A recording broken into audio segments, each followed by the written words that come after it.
பாருங்க, இங்கே பூச்செடி போடுறதுக்காக வேண்டி ரெடி பண்ணியிருக்காங்க. நம்ம தோட்டத்துக்கு பக்கத்து தோட்டம், நம்ம கடலக்கா தோட்டம் இது. வேர்க்கடலை போட்டிருக்கோம். கொஞ்சம் கடலை செடி வந்துக்குது, ரிமூவ் பண்ண வைக்கணும்.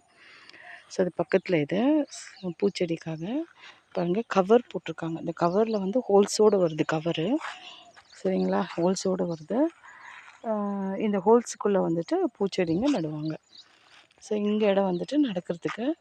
இதில் வந்து களைலாம் வந்துச்சுன்னா அதை வந்துட்டு டில்லர் எதனா வச்சு ரிமூவ் பண்ணிக்கிறாங்க.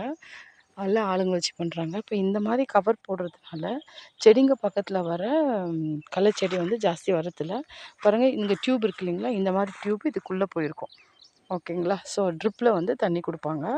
இந்த மாதிரி டியூப் இங்கே உள்ளே போயிருக்கும், இந்த கவருக்குள்ளே போயிருக்கும், சரிங்களா? ஸோ இதனால் வந்து வீட்ஸை வந்து ரிமூவ் பண்ணுறதுக்கு கொஞ்சம் ஈஸியாக இருக்குதுன்னு சொல்லிட்டு இந்த மெத்தட் பண்ணுறாங்க. பட் இது கொஞ்சம் காஸ்ட்லி தான். இந்த கவர் வந்துட்டு கிட்டத்தட்ட 300 மீட்டர் என்னவோ 1500 ருபீஸு. அது காசு கொடுத்து வாங்கி தான் பண்ணுறாங்க. ஸோ அதனால தாங்க விலைவாசிலாம் ஜாஸ்தி ஏறதுக்கு காரணம் உழவோர்களுக்கும் விவசாயிங்களுக்கும் காசு செலவாகிறதுனால தான், சரிங்களா? இதில் பூச்செடி எப்படி நடுறாங்க என்னன்றத வீடியோ நான் போடுறேன். நான் பிடிச்சிருந்தால் லைக் பண்ணி சப்ஸ்கிரைப் பண்ணி வைங்க. பாய்.